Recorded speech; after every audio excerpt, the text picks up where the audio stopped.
Muy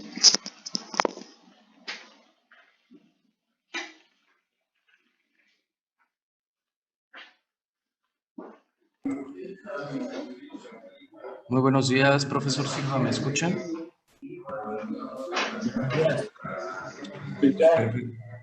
Perfecto, profesor. Si gusta dar inicio con su clase. En este momento ya lo colocamos como coanfitrión para que usted pueda habilitar o deshabilitar los micrófonos de los alumnos. Muy bien, nada más, licenciado, te encargo si me puedes dejar activados los micrófonos de los muchachos. Claro que sí, nada más les pido por favor, jóvenes, que cuando uno de ustedes esté participando, los demás mantengan sus micrófonos apagados para la buena audición del mismo. Ok, muchas gracias. Buenos días, jóvenes. Esperando que se encuentren bien y hayan tenido una excelente semana. ¿Es su primera clase o vienen de otra clase? De otra clase. Venimos de otra clase. Muy bien. Entonces, en virtud de que vienen de otra clase, tómense por favor 5 minutos para que tomen un vaso de agua, se estiren. Puntual, 10:38, iniciamos con la sesión. Gracias.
Bien, muchachos, vamos a dar inicio. Por favor, enciendan sus cámaras y enfóquenlas perfectamente hacia ustedes.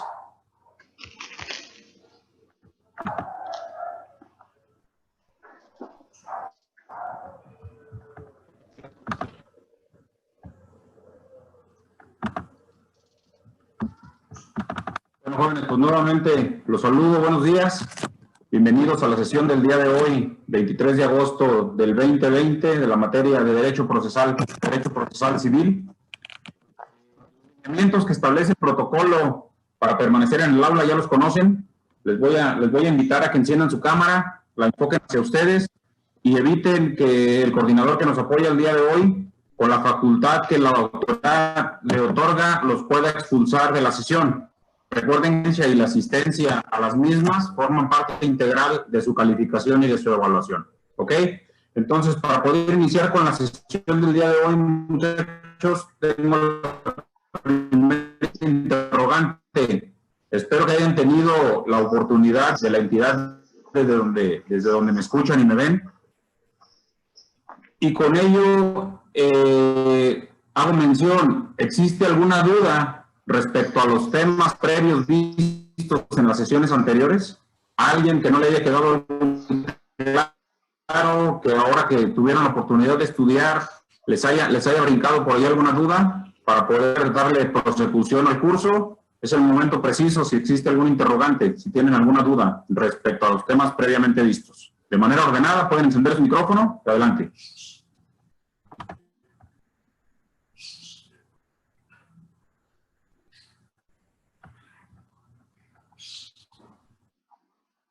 ¿Nadie tiene ninguna duda?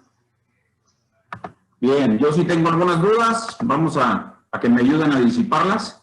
Salinas Domínguez, buenos días.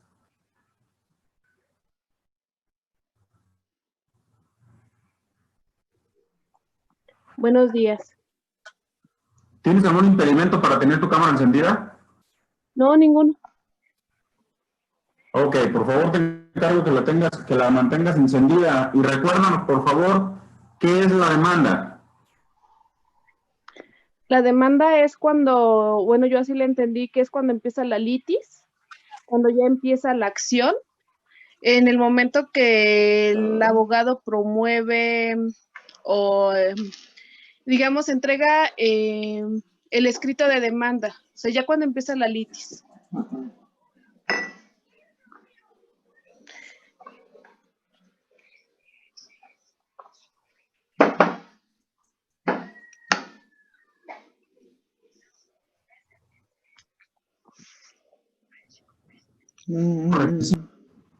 ¿De acuerdo? Hay tres palabritas por ahí que no podemos omitir del concepto de demanda. Gracias. Gema Guadalupe, buenos días.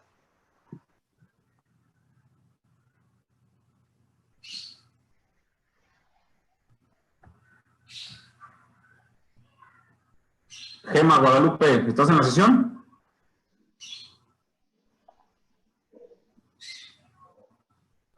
Bueno, parece que no está con nosotros. Abraham, Aline, buenos días. Buenos días, profesor.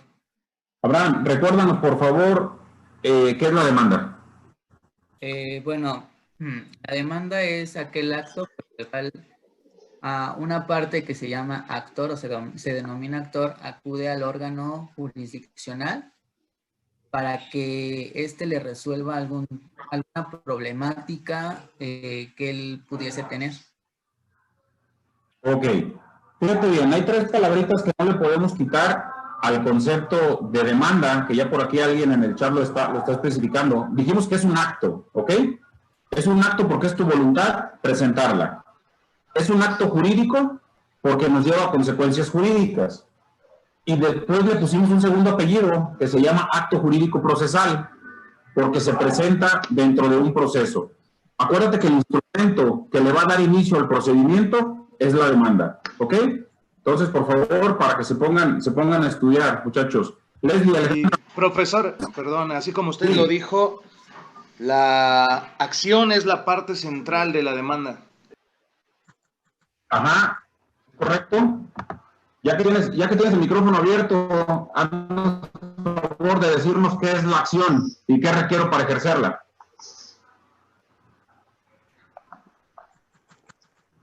Correcto, profesor. La acción, como lo vimos en la clase anterior, me parece, o hace 2 clases, es la facultad que tenemos los particulares y el poder también del órgano jurisdiccional al que instamos para promover la actividad de este mismo, del órgano jurisdiccional. Es instar a promover que el órgano jurisdiccional ejerza la facultad que tiene de poder resolver nuestras peticiones en esa demanda. Ahí entramos en el concepto de demanda, José Luis. La acción, creo que te sobrepasaste un poquito. La acción es la facultad que tenemos los particulares para ejercer nuestros derechos. Hasta ahí no tiene, el órgano jurisdiccional no tiene nada que ver. Es correcto, profesor. La acción es la posibilidad de realizar actos procesales. Yo lo tengo diferente, profesor. Correcto. ¿O tienes algún impedimento? Bueno. ¿Lo vemos? José Luis, ¿tienes? Erika, adelante. Yo lo tengo, la acción es el derecho que tengo para defender mi derecho. ¿No? Y en ella intervienen órganos jurisdiccionales, que puede ser desde un juez, desde un árbitro, desde un tribunal, desde una junta de conciliación, desde una junta de conciliación y arbitraje, ¿no? Sí, eso es lo que efectivamente es como lo vimos. Erika, pero para poder ejercer esa acción. ¿Perdón? ¿Qué requiero? ¿Cuáles son los requisitos que necesito para poder ejercer esa acción? Sobre una demanda. A ver, otra vez. Y se los dije de esta manera, el ejercicio de las acciones requiere de... Gracias, Erika. Vamos a dar la oportunidad a Janet que está levantando. Que exista el derecho, que exista ese derecho o la necesidad de declararlo. La segunda sería la violación de un derecho, desconocimiento de la obligación. 3, la capacidad de ejercitar la acción por sí o por legítimo representante. Y 4, el interés y legitimación del actor.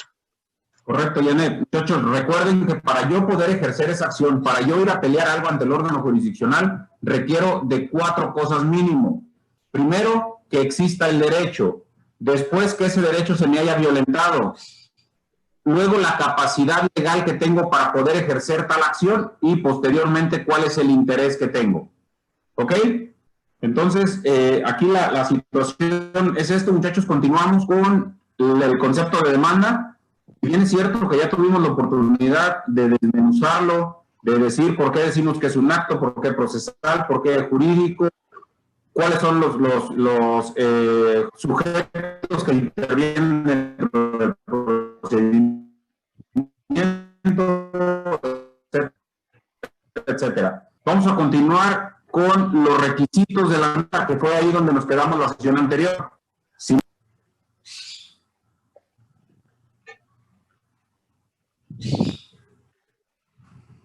Para los que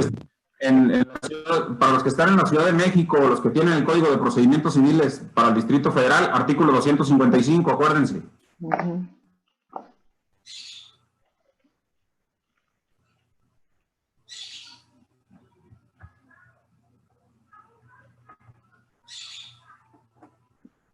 Nada más, por favor, recuérdenme si la sección 4 en la que nos quedamos.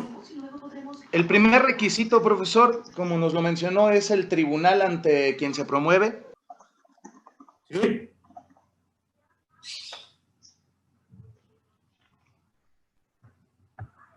Primer requisito, tribunal ante quien se promueve. Posteriormente, en la segunda fracción, veíamos el nombre del demandado y su domicilio. Ya hablamos cómo se constituye un nombre, es decir, el nombre de pila y los apellidos, de acuerdo al artículo 58 del Código Civil de la Ciudad de México. También hablábamos de que no necesariamente tenemos que poner el domicilio legal del actor, sino que podemos poner un domicilio alterno, ya sea el despacho del abogado, ya sea el domicilio de su mamá, etcétera, un domicilio cierto donde pueda el notificador encontrarlo sin alguna confusión para poder desde luego notificarlo y emplazarlo, que surtan efectos estas notificaciones y emplazamientos. ¿Ahí fue donde nos quedamos? Muy bien, entonces, punto y aparte, número 3.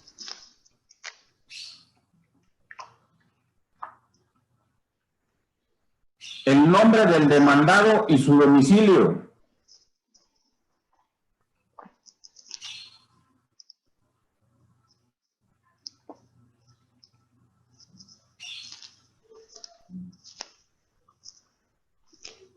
Punto y seguido, buen cuidado se deberá tener. Buen cuidado se deberá tener.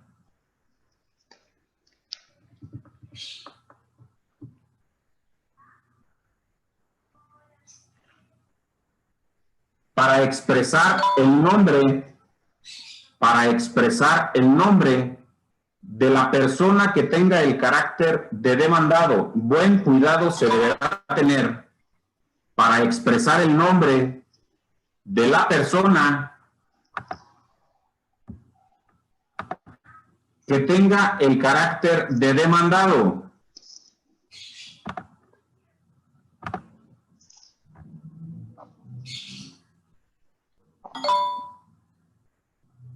Y este podrá ser una persona física o una persona moral.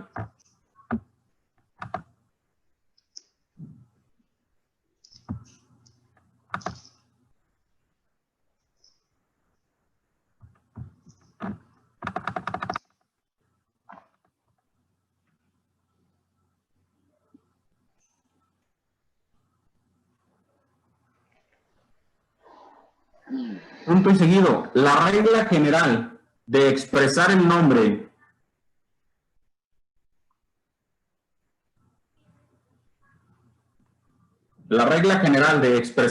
del demandado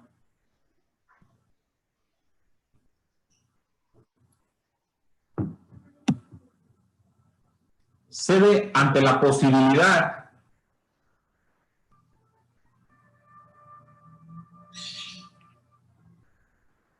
de que una demanda se interponga contra una persona cierta o ignorada. Buenos días, maestro. ¿Podría repetir la pregunta? Se entrecorta mucho el apunte que está dando. Gracias. Ok, Elisa. Pues son problemas propios de la tecnología, muchachos. No podemos hacer nada. Vamos a esperar a que esto nos ayude. Lo voy a repetir así rápido. No sé dónde se habrán quedado. La regla general de expresar el nombre del demandado cede ante la posibilidad de que una demanda se instaure contra una persona cierta o ignorada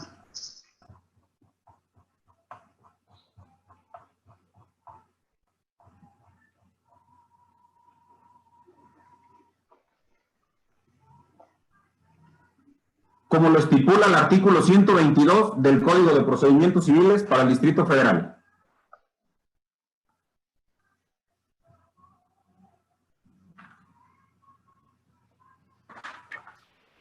Profe, disculpe, ¿el artículo cuál? Artículo 122 del Código de Procedimientos Civiles para la Ciudad de México. Gracias. Ok, muchachos, entonces, nos dice el artículo 255, en su fracción tercera, que uno de los requisitos que debe contener la demanda es el nombre y el domicilio de la persona demandada. El nombre de una persona, volvemos a hacer hincapié con esto, se constituye del nombre de pila y los dos apellidos. Ahora en la actualidad, recuerden que ya puede ser primero el apellido materno y posterior el paterno, pero bueno, por lo general, primero es el paterno y posterior el apellido materno. El domicilio debe de ser un domicilio cierto. Debemos de decirle nosotros a la autoridad, al órgano jurisdiccional, el domicilio donde mi demandado puede ser emplazado. Ya sabemos que es un emplazamiento, ya sabemos cuándo surte el efecto. Gerardo, adelante.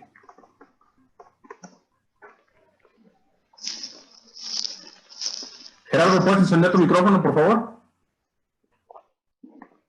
Sí, profesor, perdón. Nada más del apunte, dice usted que se puede interponer la demanda ante persona cierta o incierta. No, ante persona incierta o ignorada. Ah, ok, incierta o ignorada. Pero, bueno, civilmente siempre nos han señalado que tendríamos que señalar ante quién se interpone la demanda. ¿Ante quién se interpone la demanda? Acuérdate, la interposición de la demanda es ante un tribunal.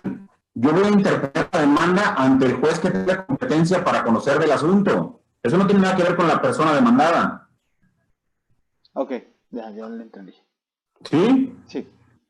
Si te fijas, el primer requisito es tribunal ante quien se promueve. Esa es ante quien voy a interponer mi demanda. Si es una demanda de divorcio, la voy a interponer ante el juez de lo familiar. Si es un pagaré el que voy a demandar, es ante el juez mercantil. Si es una acción reivindicatoria ante el civil, etcétera, etcétera. Pero esto no tiene nada que ver con la persona demandada. ¿A qué se refiere? Más bien, yo quiero pensar que tu pregunta era en cuanto a las personas inciertas. ¿A qué se refiere el código, muchachos, cuando nos habla de personas inciertas? El artículo 122 nos dice, procede la notificación de edictos cuando se trate de personas inciertas. Fíjense bien, vamos a suponer... Pregunta, profesor. Adelante, Fernando. Muy buenos días a todos. Aquí es, porque al final hablamos de demanda general en todos los aspectos del derecho.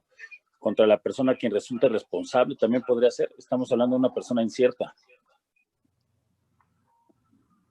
Fernando, aquí tenemos una situación diferente en el sentido de que no podemos presentar, como en materia penal, podemos presentar una denuncia contra quién o contra quienes resulten responsables.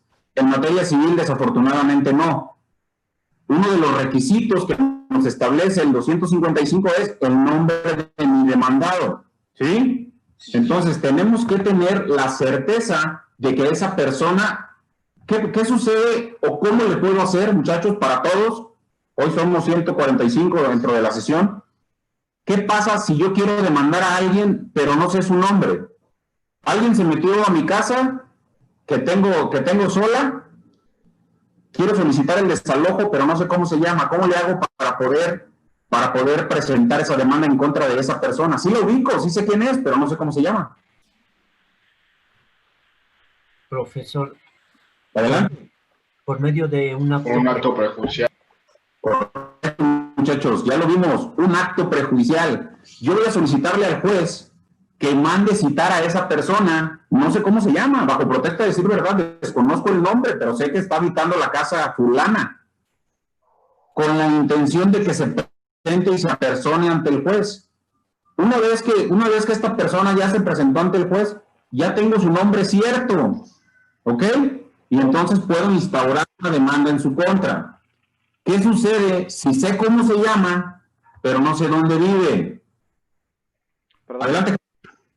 O sea, lo que me está diciendo es, digamos que hay una persona que invadió mi inmueble. No conozco su nombre y en determinado momento con los actos prejudiciales le digo al juez, oye, no conozco su nombre, cita a la persona de tales características, ¿con eso? Con que le menciones el domicilio y con eso te lo van a hacer, porque acuérdate que los actos prejudiciales tienen como finalidad preparar el juicio. Okay. Y para mandarme a llamar para preparar mi juicio. Perfecto, gracias. Sería también por edictos, profesor. A ver, José Luis, otra vez. ¿Se haría también por edictos, profesor? Podría ser por edictos, pero es mucho más difícil por edictos porque, ¿cómo se te ocurre que lo dirigirías? Bueno, en este caso me refiero a si sabemos el nombre, pero no el domicilio. Ah, ok, pero antes de los edictos tienes que agotar otra situación. Fíjate bien. Hace 20 años yo me casé, ¿ok? Y posteriormente me separé, nos perdimos la pista mi esposa y hoy quiero demandar el divorcio. Sé cómo se llama, pero no sé dónde vive. El 255 del Código de Procedimientos Civiles me dice que como requisito necesito el domicilio de la persona demandada. ¿Correcto? ¿Hasta aquí vamos bien? ¿Qué se les ocurre que podríamos hacer? Ahí es donde ahí se le pide al juez que gire oficios, ¿no? A las instancias correspondientes, como pueden ser el IMSS, el ISSSTE y no sé, el INE. Ok, Carla. Muchachos, gracias, Carla. Sí, señores, se le va a pedir al juez que bajo protesta de decir verdad desconozco su domicilio y que gire oficios a cuanta dependencia ustedes quieran. El juez no, acuérdense, si ustedes no le piden algo al juez, él no lo va a hacer. Yo le voy a solicitar que le mande oficios a Telcel, al CIAPA, al Seguro Social, para verificar si de ahí se desprende algún domicilio. Pero con esto tenemos que tener mucho cuidado porque acuérdense que hay muchos sinónimos. Y de ahí la duda que tenía Fernando de una persona incierta. Entonces, el no conocer el domicilio cierto de una persona también lo convierte en una persona incierta. Y a esto es a lo que se refiere el artículo 122. Cuando tengan tiempo, por favor, denle una leída y vamos a continuar con el 255 con su fracción, la tercera.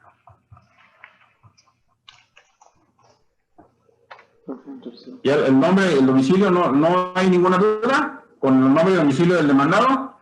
Correcto. Fracción cuarta. El objeto u objetos que se reclamen. El objeto u objetos que se reclamen con sus accesorios.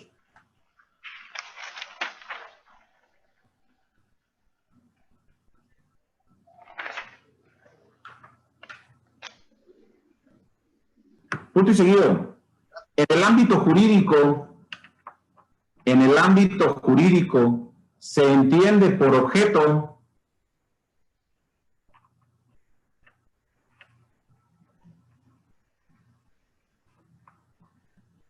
la prestación que es a cargo del sujeto obligado.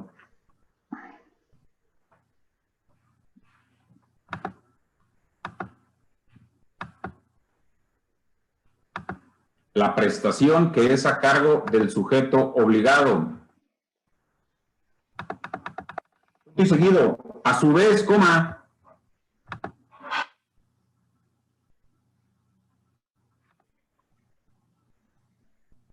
la demanda deberán indicarse las prestaciones. En la demanda deberán indicarse las prestaciones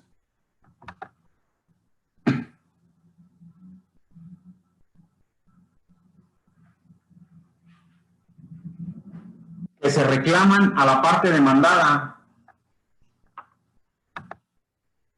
Que se reclaman a la parte demandada.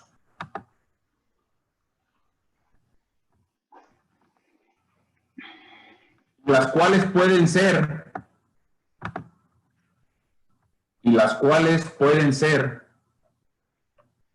de dar, coma, de hacer, coma, de no hacer,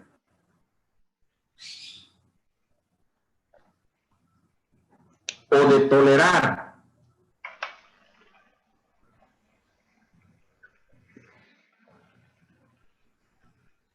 Punto y seguido. Ya hemos establecido, coma, ya hemos establecido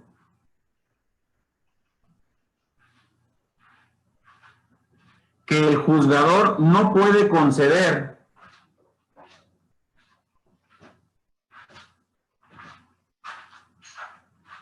lo que no se haya reclamado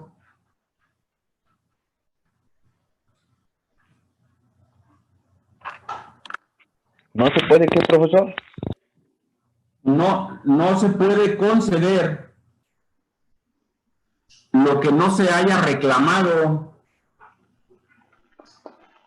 pues las sentencias deben ser congruentes,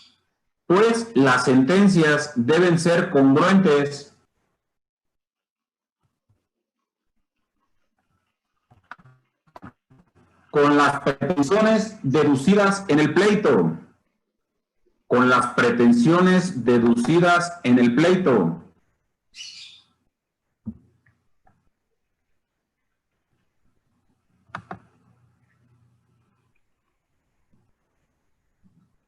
Punto y aparte. Entonces, muchachos, otro de los requisitos que nos establece el 255 en el escrito inicial de demanda es el objeto u objetos que se reclamen. ¿Ok? Todo lo que yo le voy a reclamar a mi contraparte. Aquí, de repente, hay mucha confusión en cuanto a los puntos petitorios y los objetos que se reclamen. No quiero que lo confundan. Una cosa es lo que yo le estoy reclamando a mi contraparte y otra cosa es lo que le estoy solicitando al juez. En el mismo ejemplo que les ponía, del divorcio. Yo le voy a pedir al juez que disuelva el vínculo matrimonial, que disuelva la sociedad legal, etcétera, etcétera. Eso es lo que yo le estoy pidiendo al juez.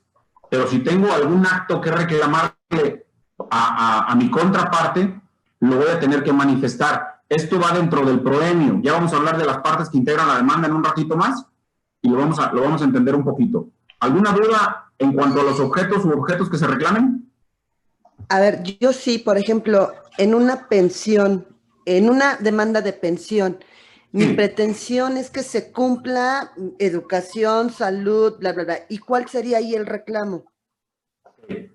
Le vas a poner con tu demanda, el proemio, etcétera, etcétera, a nombre del demandado, que me presento por mi propio derecho o que me presento en representación de mi menor hijo, no sé cuál sea la personalidad con la que vayas a acreditar tu demanda, a demandar al papá de mi hijo, a mi marido, etcétera, etcétera, por el pago de la pensión alimenticia. ¿Sí? Tú lo que le vas a reclamar son los alimentos. Ya lo dijo la Suprema Corte de Justicia de la Nación, que es lo que abarca los alimentos: vestido, educación, salud, vivienda y recreación. Esos 5 puntos engloban el concepto de alimentos. Eso ya lo sabe el juez. Ok. Pero en la demanda de alimentos tenemos un principio básico que es proporcional. Es decir, tú, Erika, le estás reclamando 100,000 pesos al papá de tu hijo, pero tu hijo gana pero su papá gana 20,000 pesos. ¿De acuerdo? Tú le estás reclamando 100,000 pesos, tú ganas 200,000 y él gana 10,000. Aquí tiene que ver el juez, 1, el interés superior de la niñez. 2, la necesidad que tú tienes de recibirlos y la facilidad que él tiene para otorgarlos. Acuérdate que nadie está obligado a lo imposible. Porque él gana 10,000 pesos, ok, tú dices que le rebajen la mitad, no pasa nada. Pero no sabes, o él va a tener la manera de defenderse y decir, tengo más hijos, pago renta, pago quien me lave, pago mis comidas, etcétera, etcétera, etcétera. Esa proporcionalidad la tomará el juez en cuenta, pero ya luego hablaremos de alimentos. Muchas gracias. ¿De acuerdo? ¿Alguna duda, muchachos, en cuanto a los actos que se reclamen? Muy bien, número 5. Los hechos fundatorios de la demanda.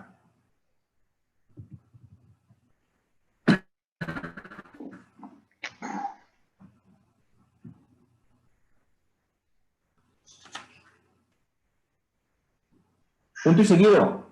Los hechos en que el actor funde su petición. Los hechos en que el actor funde su petición. Coma.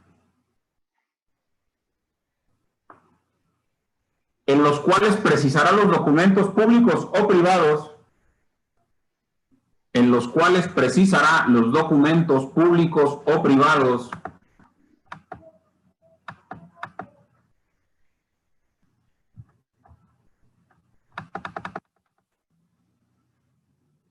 Que tengan relación con cada hecho.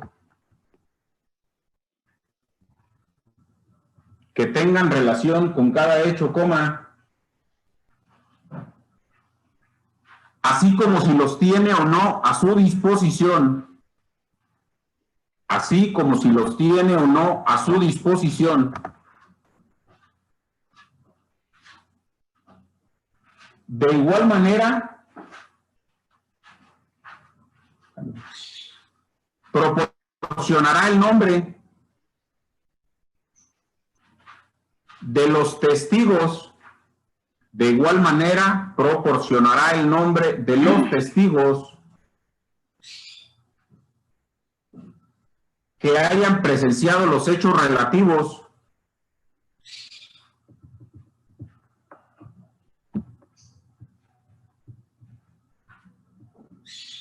testigos, profe. Testigos que hayan presenciado los hechos relativos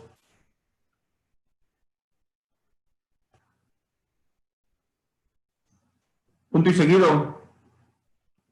Asimismo deberá numerar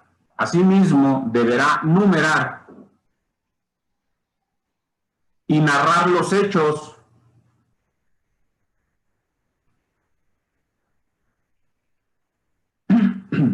coma, exponiéndolos sucintamente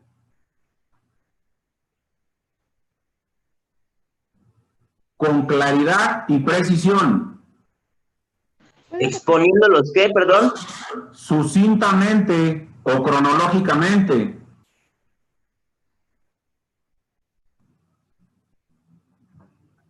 Profesor, ¿sería tan amable de repetirme nuevamente? Por favor, me quedé en así mismo. Asimismo deberá numerar y narrar los hechos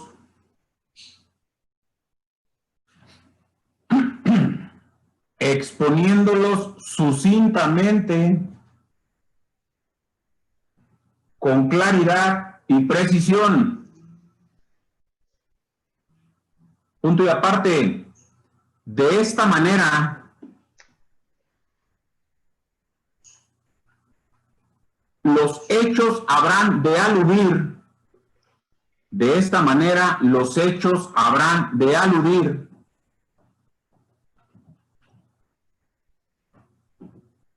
a la existencia del derecho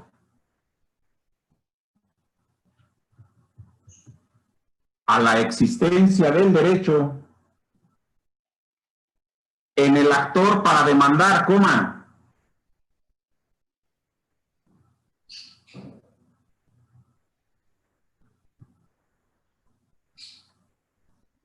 aludirán a la forma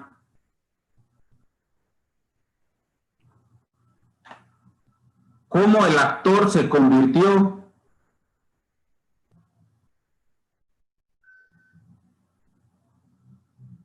en el titular de un derecho.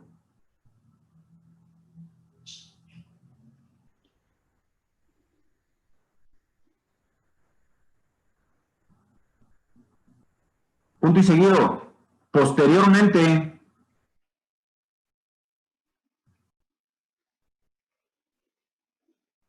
el actor determinará los hechos.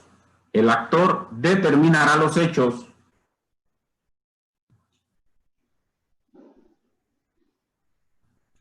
en cuya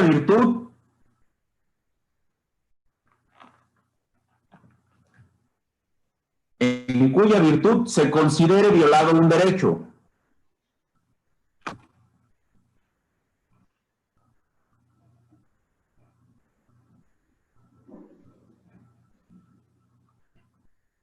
Punto y aparte. Entonces, muchachos, les explico. Una vez que hayamos terminado la primera parte, la parte que identifica el juicio, que se le llama proemio, lo vamos a ver ahorita, dentro de la demanda viene un capítulo que se llama capítulo de hechos. En este capítulo es donde el actor va a fundar su petición, ¿sí? Es decir, le voy a decir al juez si cuento con el documento, acuérdense, documentos que se acompañan a la demanda. Si cuento con el documento fundatorio, ¿qué es lo que me ha generado ese derecho a mí?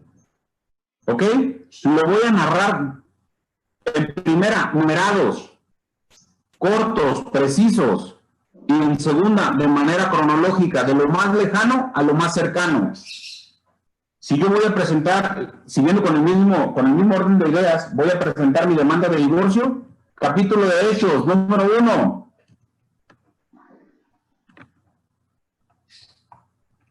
Con fecha, y voy a inventarlo, pero bueno, para que lo entiendan más o menos, capítulo de hechos, número 1, con fecha 6 de noviembre del año 1981, el suscrito y la hora demandado celebramos un contrato de matrimonio civil, optando consciente y deliberadamente por el régimen de sociedad legal. Dicho matrimonio lo celebramos ante el oficial del registro civil número 2, licenciado, no sé, Juan Antonio Mena, de la oficialía número 4, en la localidad de Guadalajara, Jalisco. Matrimonio que se encuentra registrado mediante el acta número 120 del libro 202, de la cual adjunto una copia certificada a este curso de demanda. Número 2. Manifiesto bajo protesta de decir verdad que en nuestro matrimonio procreamos 4 hijos de nombre Gerardo, Fabiola, María Teresa, Brenda, todos de apellido Silva Aguirre, todos actualmente mayores de edad, como lo demuestro con las actas de nacimiento. Número 3. Constituimos el hogar conyugal, la finca marcada con el número, sí, de lo más lejano a lo más cercano. De esa manera es como se deben de narrar y expresar los hechos. Lo mismo, si vamos a pelear una acción reivindicatoria, por ejemplo, que en el año 2000, bajo un contrato de compraventa simple, adquirí el bien inmueble ubicado en la calle fulana de tal, número sutano, etcétera, etcétera, que en el año 2005 lo finqué, que en el año 2018 alguien lo invadió, siempre va de lo más lejano a lo más cercano. De esa manera es como habrán de expresarse los hechos. Estos hechos nos van a dar la puntual relación con las reclamaciones que estamos haciendo. Es decir, si yo le digo al juez que me casé en el 2008 y le muestro mi acta de matrimonio, pues entonces por eso ese es el fundamento para yo poder estar pidiéndole la disolución del vínculo matrimonial. ¿Sí me voy a entender? ¿Alguien tiene alguna duda, muchachos, en cuanto a los hechos que funde su pretensión?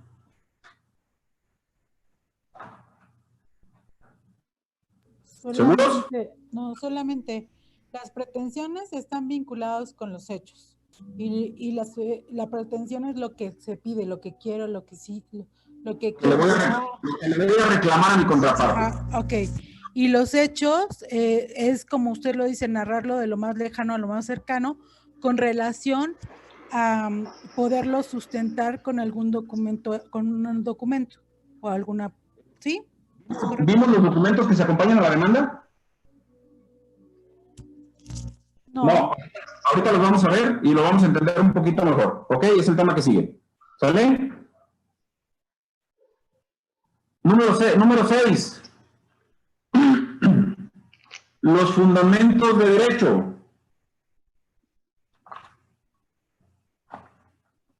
Lo que pasa es que con ustedes la clase es muy cortita y vamos a darle celeridad, muchachos, para poder ver abarcar la mayoría de temas que nos manifiesta el programa.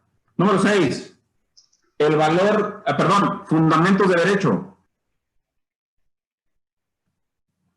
Punto y seguido. En la demanda deben expresarse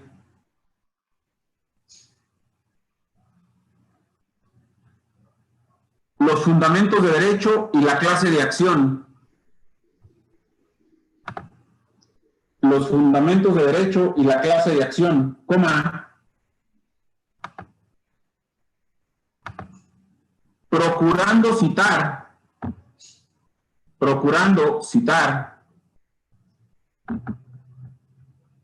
los preceptos legales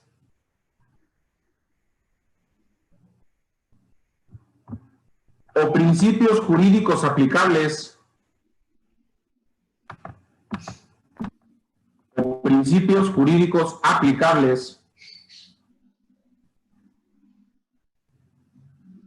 punto y seguido. Lo anterior significa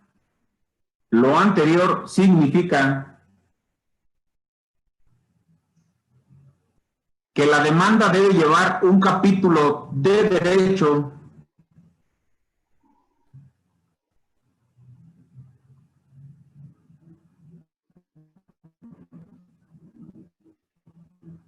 que cite las disposiciones normativas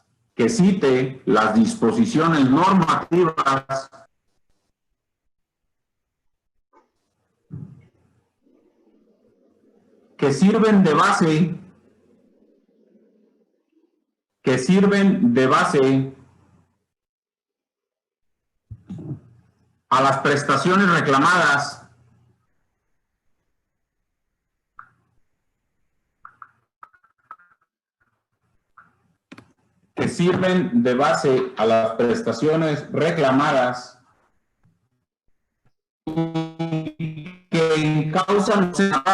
y que encausan los hechos narrados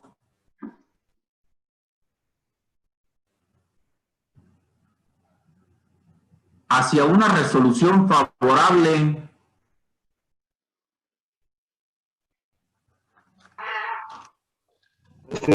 ¿Nos podría apoyar después de causa los hechos que, perdón? A ver, ¿qué pasó? No les entendí, perdón, se cortó todo. Adelante. Es que se escuchó así también, si puede repetir desde y que encausan los hechos. Otra vez. Lo anterior significa... Les encargo, por favor, si silencian su micrófono. Lo anterior significa que la demanda debe llevar un capítulo de derecho que cite las disposiciones normativas que sirven de base a las prestaciones reclamadas y que encausan los hechos narrados hacia una resolución favorable a los intereses del demandante.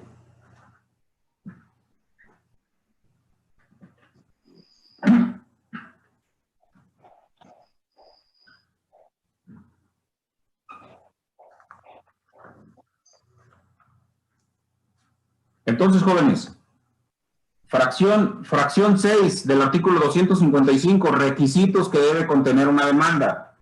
Capítulo de hechos. Yo le voy a narrar, yo actor o yo demandado, en mi escrito de contestación de demanda, le voy a narrar al juzgador, al órgano jurisdiccional, cuáles son los artículos y de cuál ley o de cuál código que tienen relación con el hecho que yo estoy ventilando.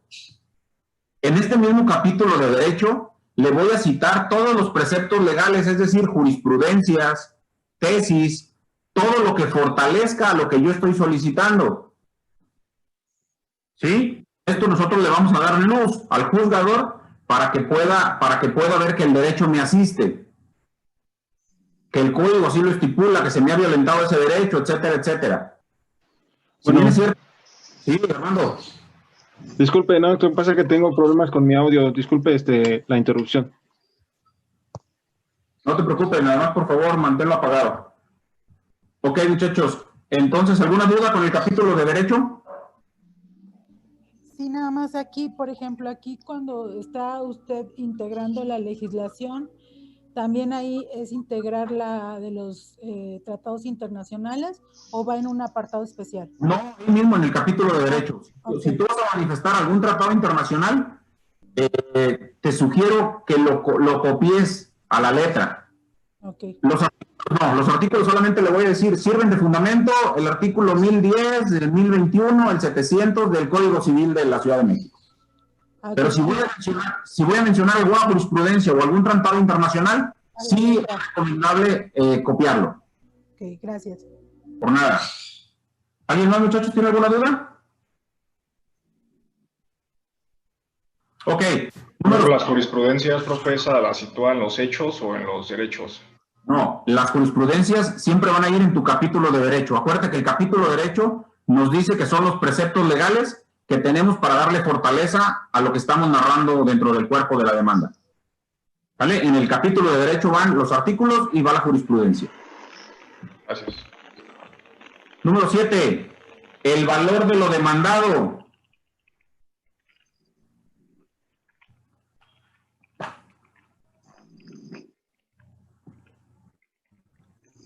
Punto y seguido.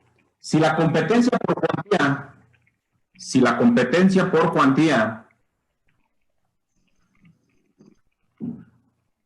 ha de figurar en el problema controvertido,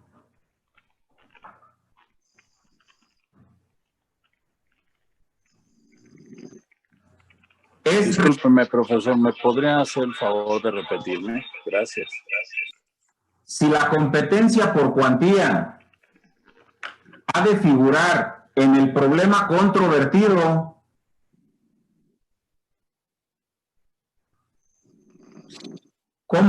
es requisito expresar el valor de lo demandado.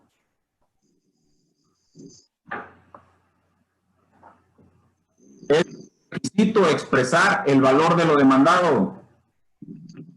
Punto y seguido. De la misma manera,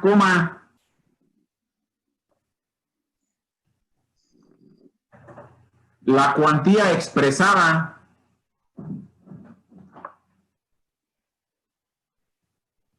deberá estar a tono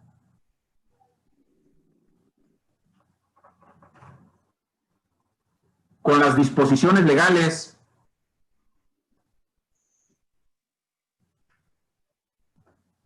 que le den la competencia al juez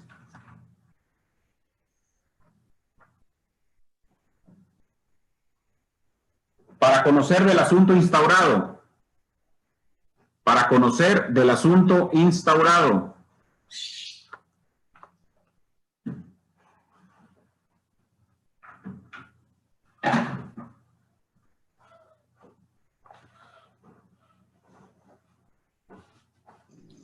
Entonces, muchachos, si estamos hablando de un asunto que vale dinero, debemos de poner el valor de lo demandado.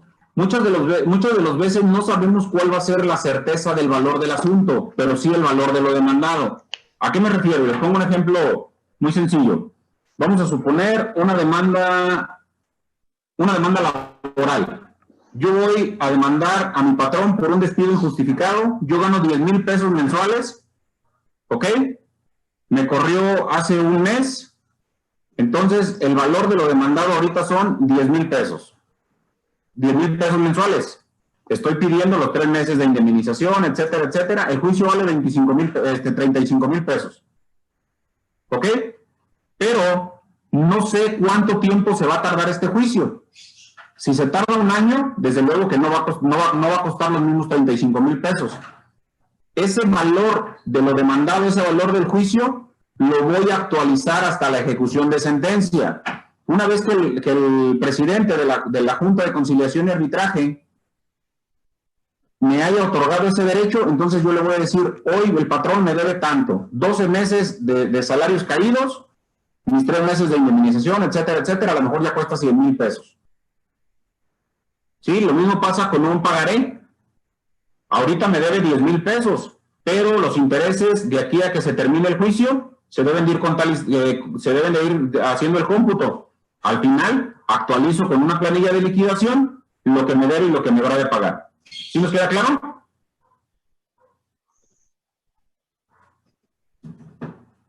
En cuanto al valor de lo demandado, si ello depende de la competencia del juez. No, profe. Pero, profe, ahí como tal, no, pues no correspondería a otra junta el conocimiento del juicio, ¿no? De la litis. Por ejemplo, si a lo mejor usted tuviera la pregunta de ante qué tribunal lo promueve de primera o de segunda instancia, ahí sí dependería del valor del negocio, ¿no? Como tal, Sí, en materia mercantil, acuérdate que hay jueces de cuantía mayor y jueces de cuantía menor, dependiendo ante quién lo tengas que presentar, en caso de que te fueras a una segunda instancia, que el patrón se amparara, etcétera, etcétera. Pero sí es buen comentario, Leonel, de acuerdo a cuantía, cuantía mayor. ¿A partir de qué cantidad es a cuantía menor y a partir de cuál es cuantía mayor? ¿Cómo voy a saber a qué a dónde voy a promover mi demanda? ¿A cuantía menor o mayor? El código de cada uno de los estados, te lo manifiesta, dependiendo del estado en el que estés promoviendo la demanda. Yo te puedo decir, creo que aquí en el estado de Jalisco son 462,000 pesos. Alguien me decía que en la Ciudad de México eran 600 o algo así. Entonces 600 y fracción. Entonces depende del estado. ¿Ok? ¿Alguna duda, muchachos, con el valor de lo demandado? Correcto. El número 8 nos dice la firma del actor o de su representante legítimo.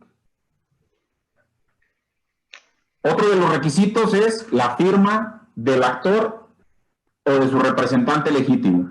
Si el escrito inicial de demanda no tiene firma, no la van a desechar, no la van a tener por no interpuesta.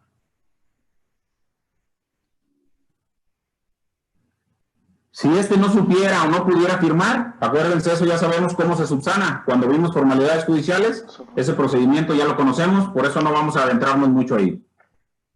Entonces, 8, los requisitos que nos contempla el artículo 255, aunque aquí nos manifiesta 10, les voy a decir por qué no vamos a usar el 9 y el 10. El 9 nos habla de la tramitación de incidentes y el 10 nos habla del convenio que debe acompañarse al escrito inicial de demanda de divorcio. No vamos a ver ahorita divorcios, no vamos a ver incidentes, entonces nos quedamos con estos 8 requisitos que nos manifiesta el Código de Procedimientos Civiles en su artículo 255. Muchachos, ¿hay alguna duda en cuanto a los requisitos que deben acompañarse a la demanda?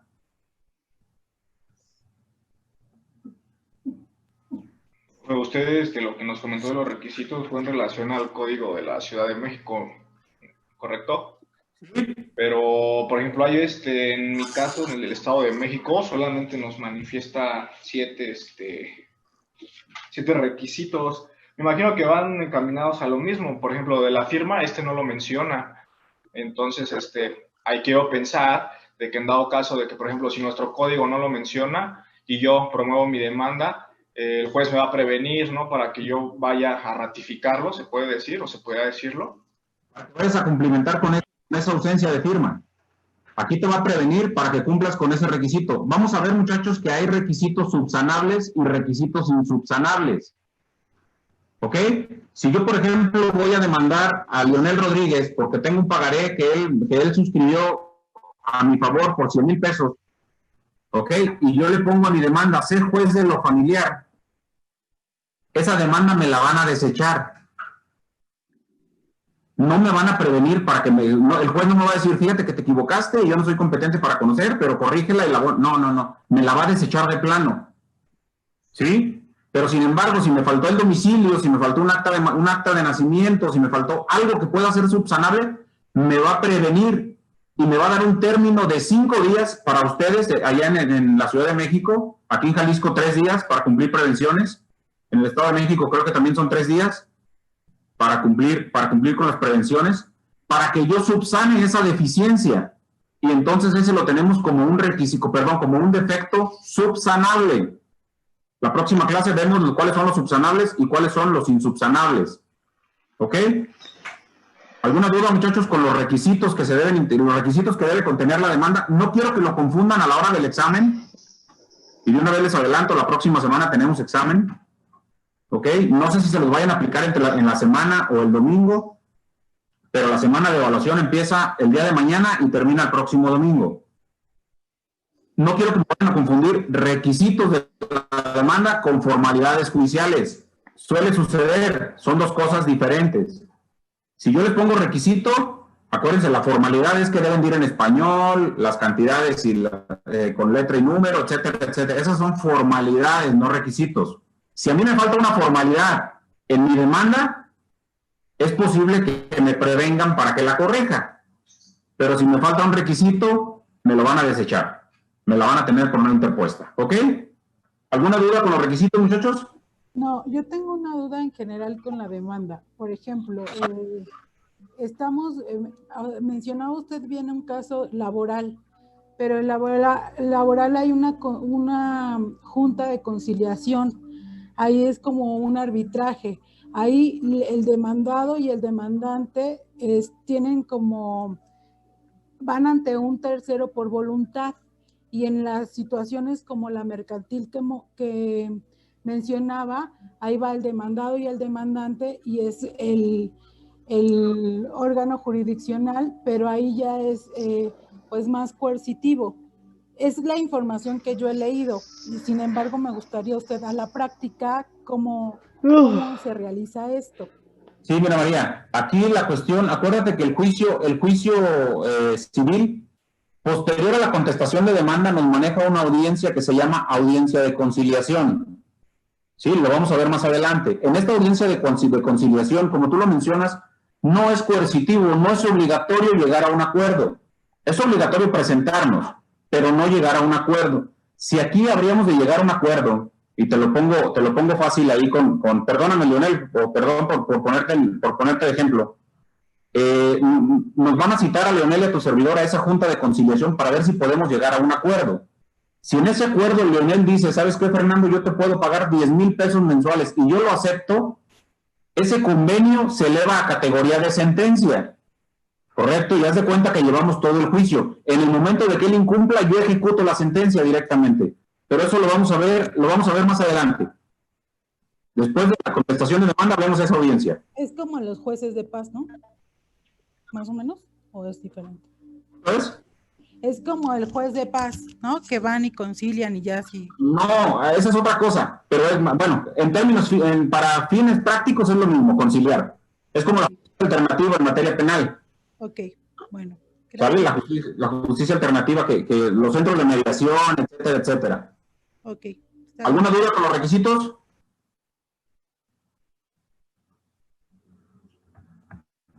Muy bien. Entonces, ¿las formalidades dónde estaban, profe? Perdón. Las formalidades... Ay, caray, no me acuerdo en qué artículo venían, muchachos, ¿se acuerdan del código? Es que tú manejas otro código, Leonel, y la verdad no lo conozco al 100. El 271, me parece. Bueno, lo buscamos y si no, mándame un correíto y lo checamos. Es del 1.96, maestro del Estado de México. Ah, ok. Leonel, las formalidades. Gracias. Gracias.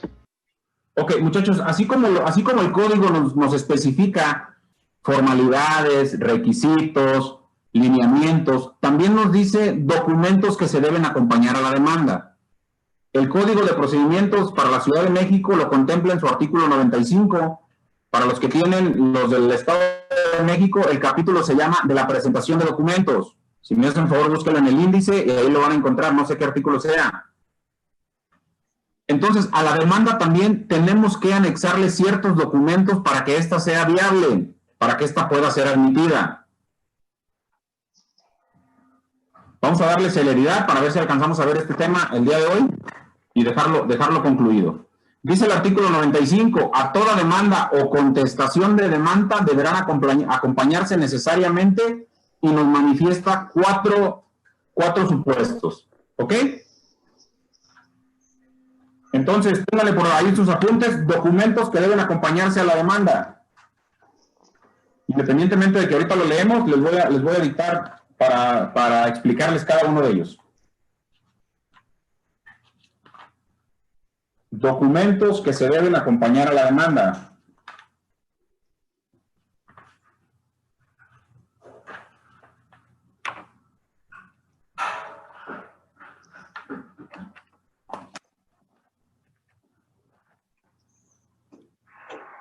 son 4 clases de documentos, punto y aparte, son 4 clases de documentos que se deben anexar a la demanda.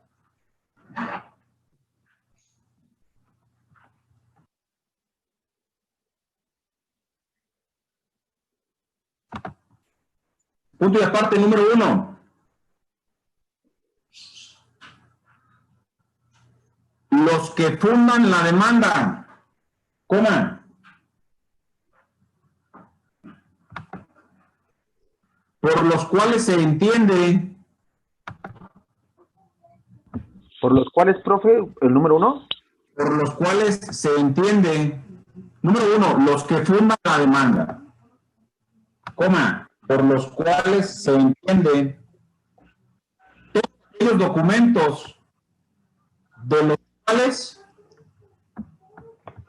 todos aquellos documentos de los cuales La clase, ¿verdad? ¿Perdón? Y te encargo tu micrófono, por favor. Maestro, no se escuchó.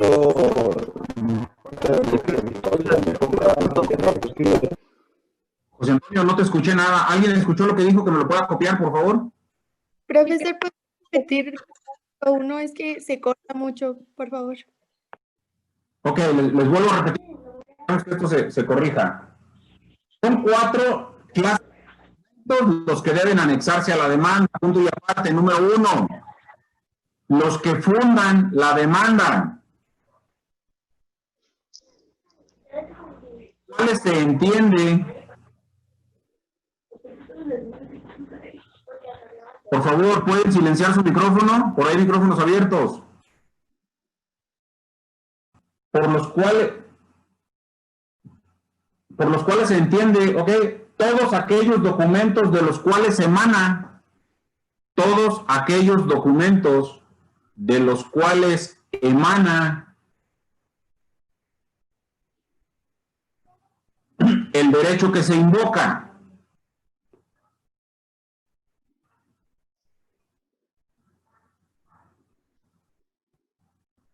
Todos aquellos documentos de los cuales se emana el derecho que se invoca. Por ejemplo, para que mejor lo entiendan. Por ejemplo, coma, el título de propiedad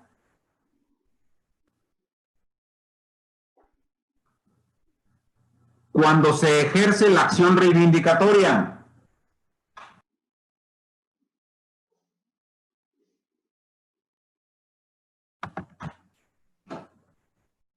Por ejemplo, el título de propiedad cuando se ejerce la acción reivindicatoria.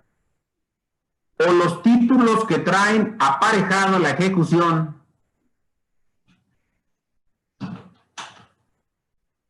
O los títulos que traen aparejada la ejecución. En los juicios ejecutivos, coma,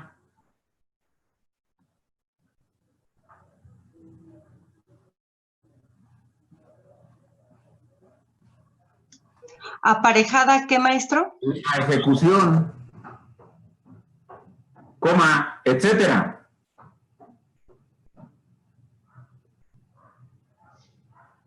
Entonces, muchachos, uno de los documentos que se deben acompañar a la demanda, no podemos omitirlos, ¿ok? Los 4. Si alguno no lo presento, la demanda me la van a tener por no interpuesta, o si amerita, me van a prevenir para cumplir. Es el documento que funde la acción. Si yo voy a hablar de una acción reivindicatoria, el documento que funda mi acción es el título de propiedad, las escrituras. ¿Ok? Si yo voy a ir a demandar a Leonel por el pago de los 100,000 pesos que me sigue debiendo, mi documento fundatorio de la demanda o de la acción, desde luego que sería el pagaré. Y así para todas las demandas. Les pregunto, si yo voy a presentar un divorcio, una demanda de divorcio, ¿cuál será el documento fundatorio? El acta de matrimonio. El acta de matrimonio, ¿ok? Si yo voy a solicitar la ejecución forzosa de un contrato de compraventa, desde luego que el contrato, etcétera, etcétera. Entonces, uno de los documentos que se deben acompañar a la demanda es el documento fundatorio de la acción. Número 2. los que promuevan los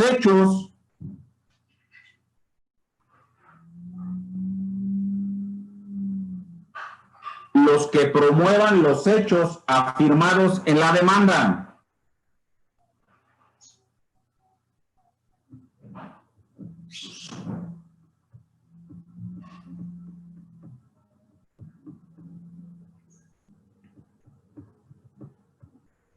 Punto y aparte, ¿a qué me refiero con esto, muchachos? Acuérdense que el escrito inicial de demanda y la contestación de demanda es el único momento procesal para poder presentar las pruebas. ¿Ok? Todos los documentos que vayan a fortalecer mis medios de prueba que ofrezco, los tengo que anexar en la demanda, excepto que tenga alguna prueba superviniente y que ésta cumpla con los requisitos. ¿Ok? Documentos que se deben acompañar a la demanda. 1, documento fundatorio de la acción. 2, los documentos de pruebas. 3,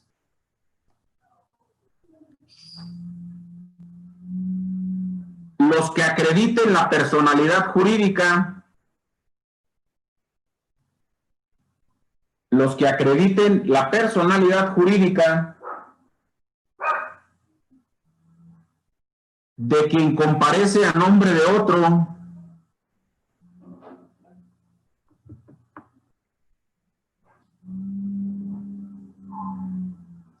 como representante legítimo,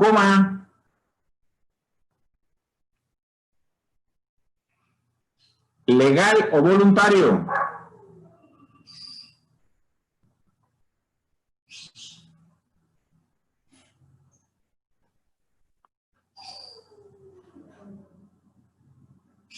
Legal o voluntario.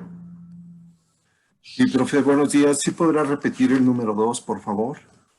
El número 2, los que prueben los hechos afirmados en la demanda.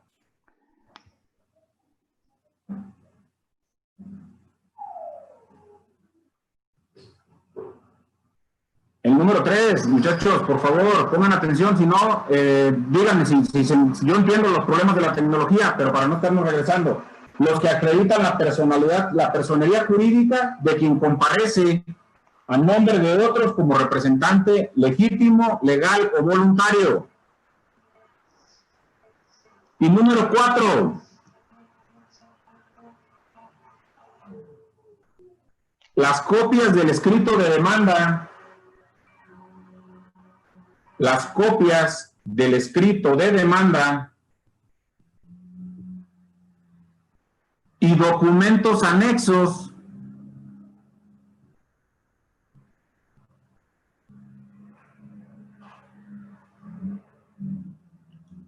que servirán para el emplazamiento del demandado,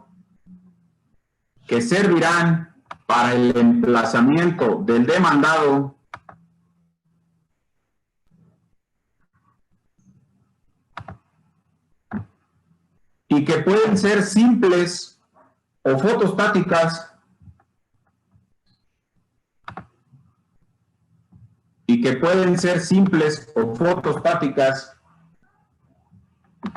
siempre y cuando sean legibles a simple vista.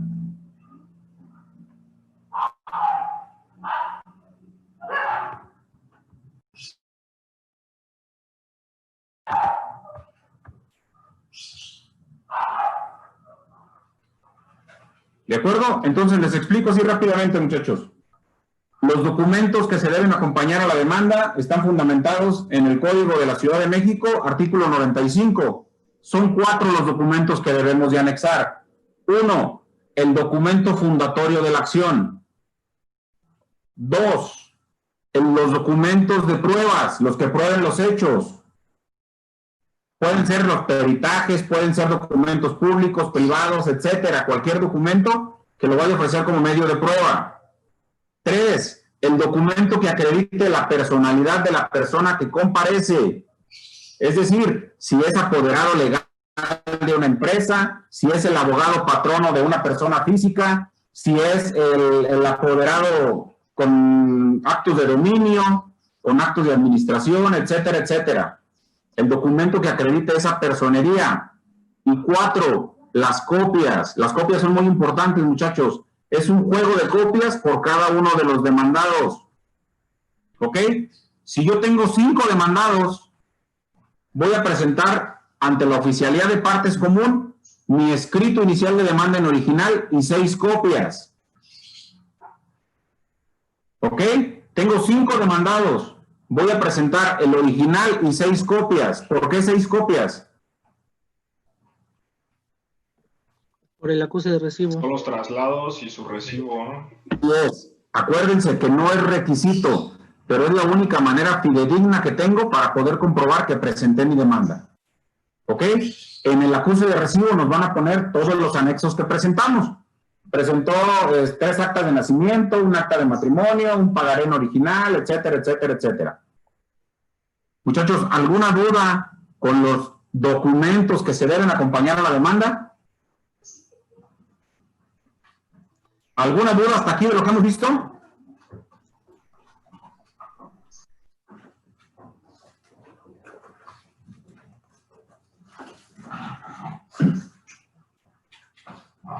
¿No hay duda? ¿Seguimos adelante? Ok. Pues en relación a lo del examen, profe, yo no sé cómo se vaya a realizar, si se vaya a basar en base solo al Código de la Ciudad de México, porque hay muchos artículos, como le mencioné hace rato, que no contemplan los documentos, por ejemplo, que ahorita nos está mencionando. En el Estado nada más contempla 3. Entonces, de ahí no sé si vaya a depender mucho las preguntas que vaya a realizar en el examen, ya que pues me entró esa duda, ¿no? Ok, Leonel. El examen no consta, yo nunca te voy a preguntar un artículo, ¿ok? ¿En qué artículo nos dice de los documentos? ¿En qué? Sí te voy a pedir cuáles son los documentos que debe acompañar a tu demanda, pero si en tu código de procedimientos solamente especifica 3, de alguna manera yo te expliqué los 4. ¿Sí? No quiero que tomes como fundamento uno u otro, porque entonces sí entraríamos en una disputa, son 33 códigos diferentes. Maestro, entonces en este caso, disculpe la pregunta. En este caso nos vamos a basar en el examen, en los apuntes que usted nos ha dado. Gracias, Elisa. Muchachos, el examen viene basado en las sesiones que hemos visto. Tenemos como respaldo el código, pero ninguna pregunta me dice específicame qué artículo nos habla de los documentos, qué artículo nos habla de las formalidades. Por ejemplo, te puedo preguntar, Leonel, menciona 5 formalidades judiciales. Y ya yo le diría la notificación, el emplazamiento, todo eso, ¿no? Que sí contemplan. Tú me vas a decir 5 formalidades judiciales porque aquí vimos como 10 o 15. ¿Ok? O te pongo 5 formalidades judiciales con opciones, no sé cómo lo vayamos a implementar. ¿De acuerdo? Otra actividad que también va a tener puntuación, muchachos, y ya nos adelantamos un poquito a esto, es el cuaderno. El cuaderno hay que mandarlo de forma digitalizada, los apuntes de sesión con sesión, a su coordinador de grupo, a su coordinador de plantel. ¿Ok? Ya ellos les darán la instrucción, no sé si algún correo, por WhatsApp, no sé cuál vaya a ser el canal. Perdone, profesor. Adelante. Bueno, ahí sí yo lo veo complicado. Muchas veces los coordinadores no se tiene comunicación directa con ellos o es muy deficiente y en determinado momento para poder enviar el cuaderno tendríamos que enviarle algún correo que no fuera el institucional debido a que el correo institucional se satura muy fácilmente. Eso solo es un comentario para que lo tome en cuenta. Podemos enviárselo a usted si es usted quien nos va a evaluar. Lo platico, lo que pasa es que los lineamientos ya están establecidos. Lo platico con el coordinador y de alguna manera, ellos tienen la posibilidad de ponerse en contacto con ustedes a través de no sé cuál vía en el transcurso de la semana. De todas maneras, si tienen alguna duda, muchachos, tenemos el canal del correo electrónico abierto, utilícenlo. En las redes sociales, en Facebook, estoy como Fernando Silva, por ahí también de repente corto que puede ser de interés a ustedes, sugieran algún tema, pregúntenme de algún tema que quieran saber respecto a la materia sin ningún problema. Pero bueno, eso del examen ya lo tenemos en el transcurso de la semana. ¿Alguna duda hasta aquí a lo que hemos visto? Bueno, sí, yo reiterativamente la inquietud de mis compañeros del examen. ¿Por qué en el caso de usted, si tiene libertad de cátedra, su evaluación, cómo es? O sea, para en su cátedra. Por ejemplo, que sea la revisión de los apuntes, como bien lo indica, porque posteriormente no lo soliciten, y sería hacer el efectivo un examen y qué porcentaje tendría cada uno. Esa es mi duda. Y tienes razón, María, a reserva de verificar esta información. Te digo que el examen tiene un valor del 60%, ¿correcto?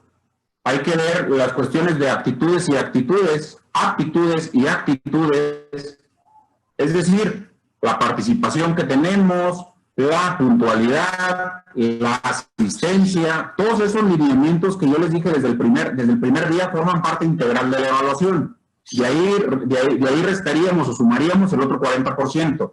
Bien, pero bueno, esto yo lo tengo que someter a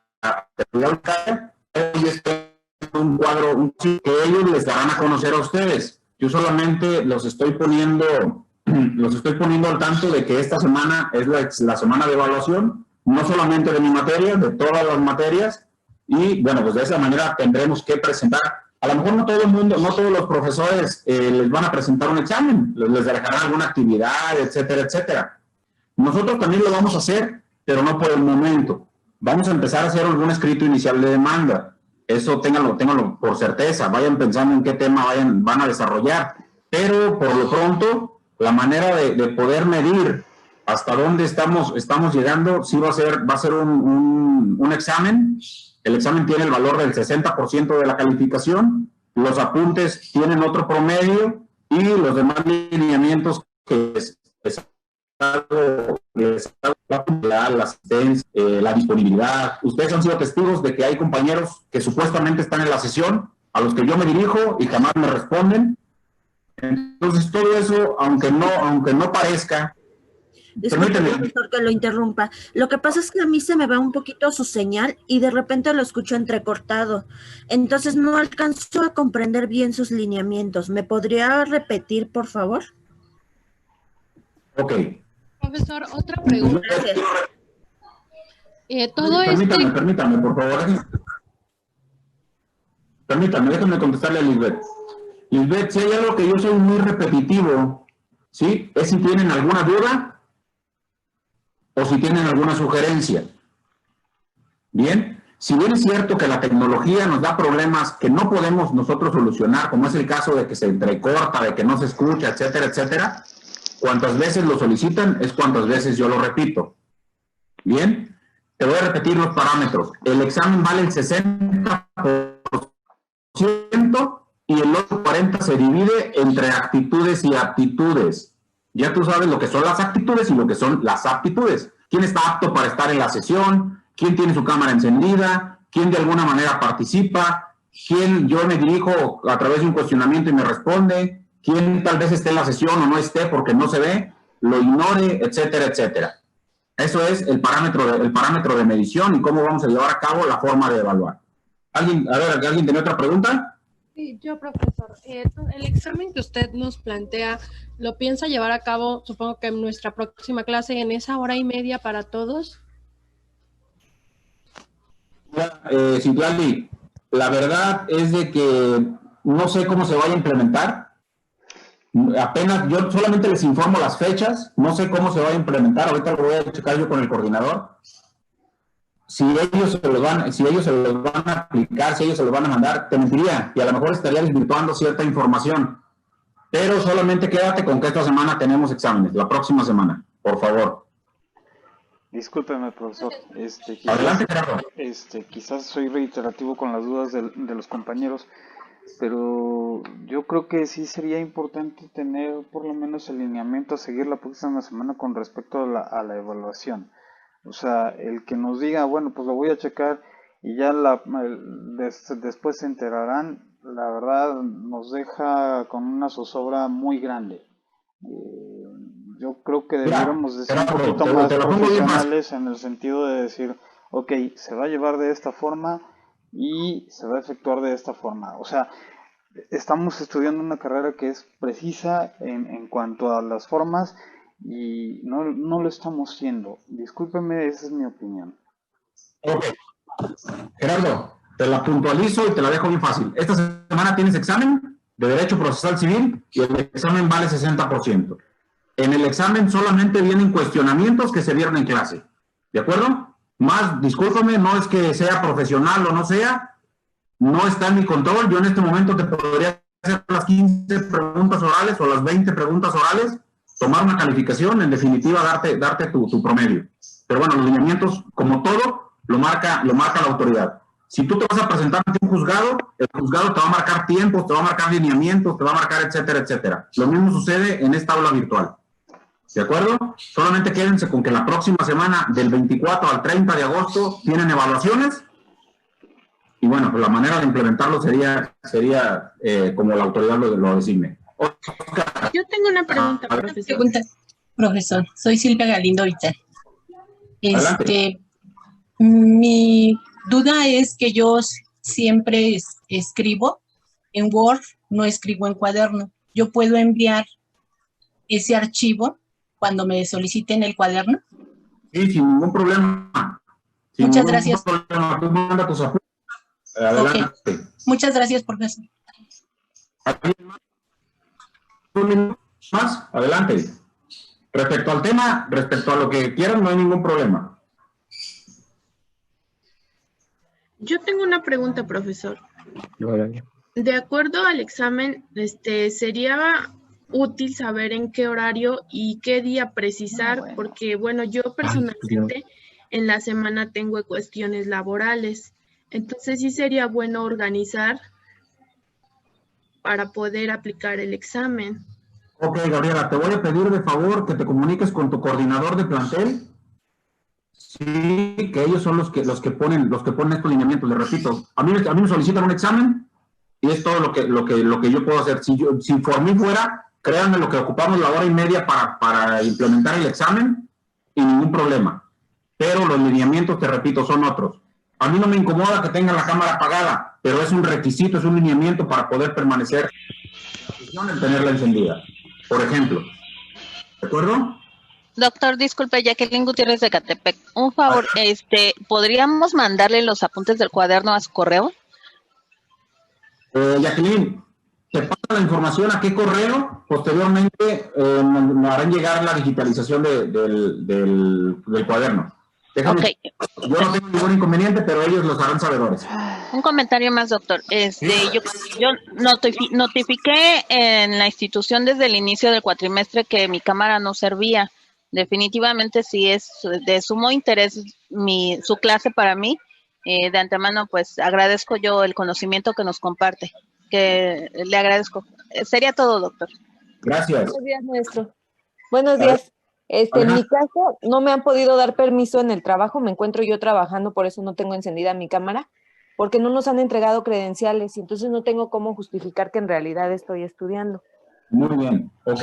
Yo los entiendo, muchachos, todos estos lineamientos los entiendo, pero por favor, chéquenlo con su coordinador.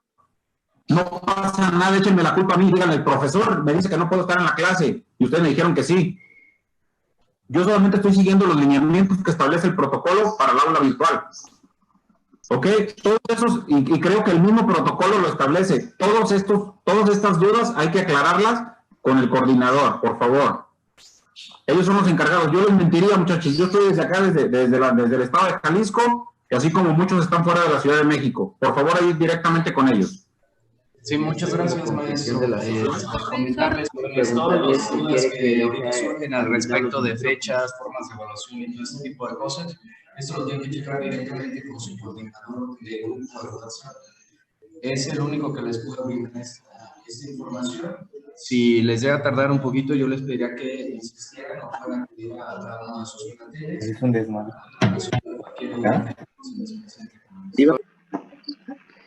Nada más, por ejemplo, al día de hoy, nuestro coordinador no se ha presentado.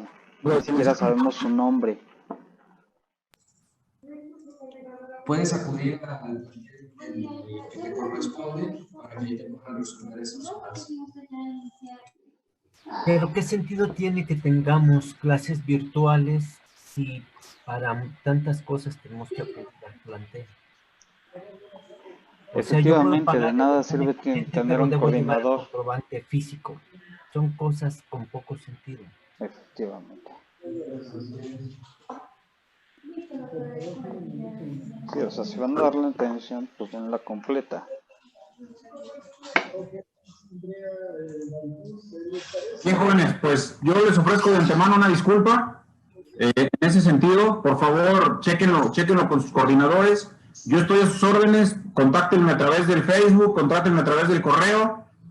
¿Algún comentario, alguna duda? Seguimos platicando por el otro canal para no... Oiga, profesor. Profesor, ¿sí nos podría proporcionar otra vez su Facebook y su correo? Es que se entrecorta y no se alcanza a escuchar. Sí, mira, yo estoy en Facebook, Fernando Silva. Sí, ¿nos podría, por favor, pasar como las cosas, 40 aunque sea Fernando por Silva. el chat? Por favor, su correo. Sí, hay muchos, entonces ubícalo un poquito como por la... Es maestro.silva06 maestro.silva06 @gmail.com. Este lo pasamos desde la primera sesión, muchachos. Entonces, sigue siendo entonces el mismo, ¿verdad? Entonces, profesor. Claro, maestro.silva06 @gmail. Se lo estoy escribiendo para que lo tengan en el chat. Un segundo, chicos. Profesor, nada más para comentarle que nos dice, nosotros tenemos de coordinador al maestro Amaya y le mandamos por el chat que tenemos en el grupo del dominical, bueno, del séptimo casi todos son, pero del Niños Héroes, y nos dice que del examen el profesor debe dárselos y los trabajos mandarlos al correo que usted nos solicite. Le mando si quiere un screenshot de la conversación para que usted tenga una comunicación efectiva con ellos y nos puedan solucionar para todas estas inquietudes y nosotros agendar también en nuestros tiempos laborales y personales esta fecha y este momento para el examen. Es la información que nos da, lo que nos da el coordinador de... Perdón, se lo paso como informativo y ya ustedes pónganse en coordinación para que nos den una respuesta. Gracias. Sí, ya eso directamente con el coordinador. También nosotros tenemos por ahí los lineamientos y los escritos. No es nada personal, muchachos. No es que queramos perjudicarlos. Simplemente vamos a seguir en esta sintonía. Licenciado coordinador, a tus órdenes. Una duda, maestro, perdón. Jóvenes, les pido de favor, ya está su próximo profesor en la sala, es hora de que inicie su próxima clase. Hermano profesor Silva, le agradezco. Jóvenes, de verdad, cualquier duda que tengan, no es el tema que se tenga que ver directamente en la aula virtual, es específicamente este foro para ver temas referentes a la clase exclusivamente, temas ya muy particulares, de los que se están tratando, esos tienen que verse directamente con el coordinador. Disculpa, una cosa, es que esto es cuestión de calificación. Creo que por eso estamos interrumpiendo y a lo mejor nos estamos tomando un tiempo de otro profesor, pero es que no se pusieron de acuerdo desde un principio. Creo que no les habían dicho los lineamientos de evaluación a los profesores. Entonces, por eso ahorita creo que se hizo un revuelo con esto de las evaluaciones. Simplemente dentro de las personas que estamos en la sala virtual no hay una persona que te pueda resolver esto más que tu coordinador en el grupo de WhatsApp. Es que el problema sigue siendo que los coordinadores no tienen una atención debida con los grupos. Si hubiera tal atención, no habría tales cuestionamientos. Lo que puedes hacer es hacer tu sugerencia o poner tu queja directamente en el plantel si es que no te están respondiendo. Volvemos a lo mismo. Entonces, ¿para qué tengo una sesión virtual? ¿Para qué tengo un coordinador que en determinado momento está en un grupo si no me da la atención?